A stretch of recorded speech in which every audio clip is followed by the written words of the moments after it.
What's up everyone, Kevin from Epic Gardening here. One of my favorite things about being a YouTuber, being an Instagrammer, just having a lot of stuff out there in the world and connecting with other gardeners from around the world is the fact that you get to see what everyone else is growing when you can't grow it. And what better example than that than one of my absolute favorite gardening YouTubers, Mark, over at Self-Sufficient Me. He's living down under right now. He's in Australia, which means it's his winter moving into spring in the next month or so. So what we thought we'd do is do a little collaboration, and in typical Self-Sufficient Me style, we're giving you our 6 different types of plantings that you can use in a raised garden bed.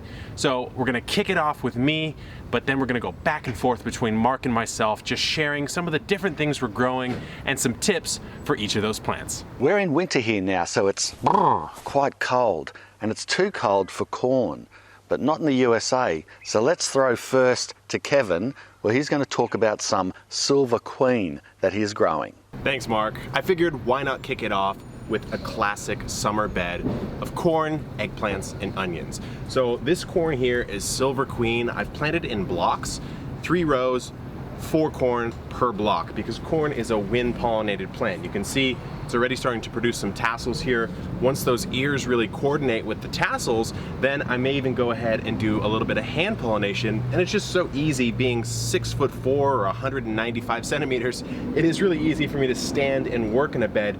Even though corn grows pretty tall, that extra 15 inches on the birdie's bed really does help out, but that's not all I have going on in this bed. In the front of the bed here, I've got a couple Ichiban eggplants on each side. So 2 here, 2 there. You can see we have some gorgeous flower production already, and a couple onions in the front just to round it out. And Mark, before I toss it back to you, and I hear you have some epic potatoes for us, just one more note on this bed. So here in the Northern Hemisphere, south, this direction here, is our best direction for sun access. And so what I decided to do, which I would recommend everyone do, is plant your taller plants on the north side of your bed and plant your shorter plants on the south side, because the last thing you want to do is block access to sun. These eggplants, these onions, they want a lot of sun just like the corn does, so the last thing I would want to do is plant the corn on the south side and plant everything else on the north side. All right, back to you. Let's hear about those potatoes. Nice eggplants, mate, but check out my potatoes. Whoa, look at this. Hey, what an amazing crop. What a fantastic specimen. They are loving it in this raised garden bed here.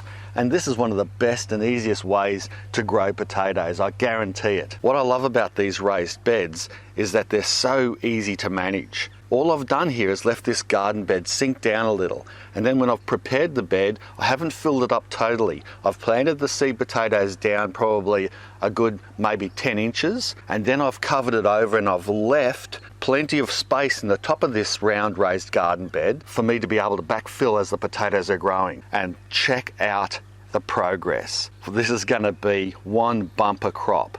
I'm looking forward to bringing you how to grow a ton of potatoes. And you know what else? These are flowering. This is some of the best flowers I've ever seen on potato plants. And you know what flowers do? They attract pollinators. So let's buzz back to Kevin to chat about pollinators. Epic potatoes, Mark, but I don't know if you knew you were talking to the potato master.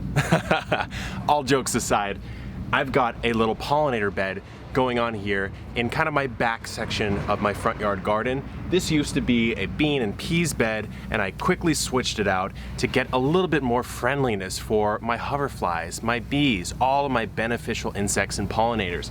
So the way I decided to do that was a mixture of a classic herb that we all love, basil, and then some annual flowers that I started from seed. So one of my favorite varieties in this bed is this African blue basil right here, which can be perennialized in my warm climate. So that's going to be a great all year pollinator. I have a pesto perpetuo basil here, a Greek Yavani, a Greek columnar, and a Thai basil right there. And then I've gone ahead and planted some flowers I started from seed. You've got all sorts of different flowers, cosmos, zinnia, aquila, and once this bed really fills in, it's going to be a gorgeous bed for those pollinators. I gotta be honest, sometimes I can undervalue the pollinators because I have such small space, but I finally bit the bullet and dedicated an entire bed to my pollinators. I may not even harvest much of this basil for use in the kitchen, just preferring to give my pollinators a little bit more love. And speaking of pollinators, Mark, let's hear about those blueberries. Thanks, Kevin. And you know how much I love my pollinators. You can never have too many. Great stuff. And without pollinators, this birdie's bed of blueberries just wouldn't be happening.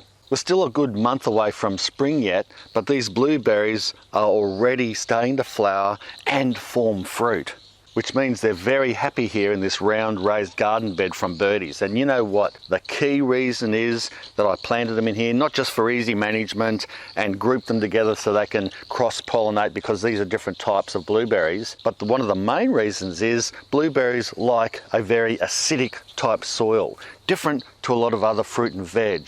So instead of trying to grow them in a location where they might not quite like it, I've given them their own round raised garden bed so that they can be all nice and happy with their specific soil type. Other veggies and plants probably wouldn't grow very well in this soil mix, but blueberries are on their own with their own soil, happy as. See? You can just about grow whatever you want in these raised garden beds. Speaking of whatever, let's go back to Mr. Epic Gardening and see what he's growing in his whatever bed.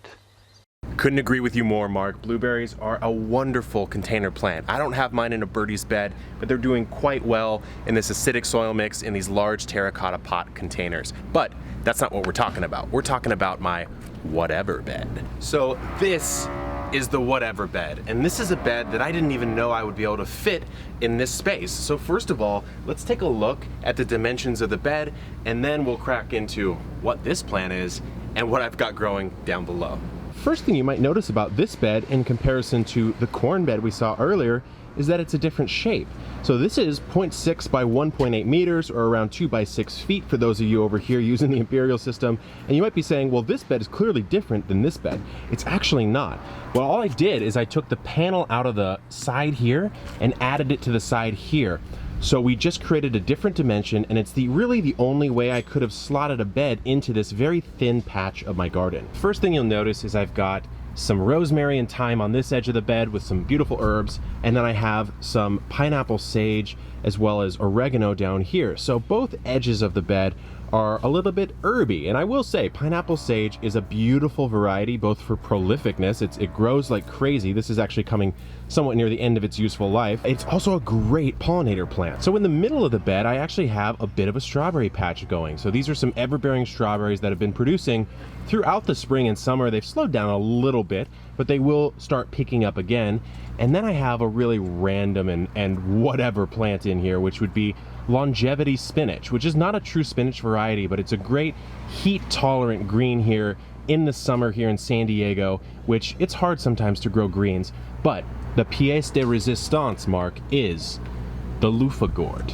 Check this out as we move all the way up my garden arch. So the loofah, like I said, my favorite plant in my whatever bed, and it's growing all the way up this garden arch, which actually chains over to another birdie's bed right here. And just a really fun plant. There's a lot you can do in a birdie's bed, or really any container garden. Just to show you, this was a really random one, and there's some great suggestions from you as well, Mark. The blueberries, the potatoes, etc. So thanks. Looking forward to seeing what you got going on this winter.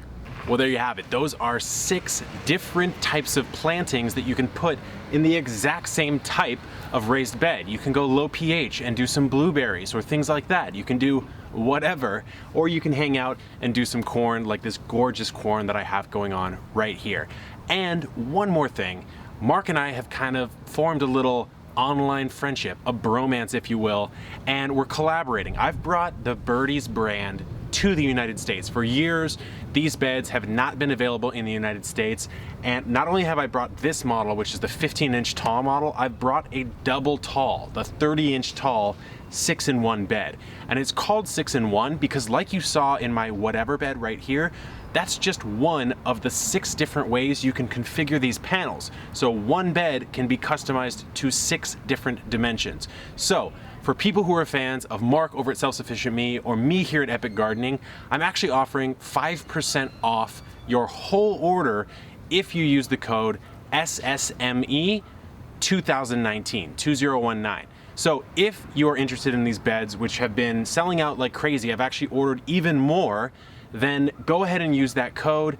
It helps Mark out a little bit, and it helps me out because it helps me get the capital to bring even more of these beds into America, some different models, some different designs that you guys really like and really want, and also some ones that I want as well. So thanks again, Mark, for collaborating with me on this video. I hope we can do some more in the future, and thanks to all of you for watching and supporting both Mark and myself, and just organic, original content creators here on YouTube, because it's your watches, your subscribes, your likes, and your support in however you decide to support that allows us to do what we do and bringing you this type of stuff, and even getting a little crazy and bringing you stuff like these epic raised beds. So until next time, I'm gonna take a little moment of peace here in my garden as the sun starts to set, and I will see you on the next video.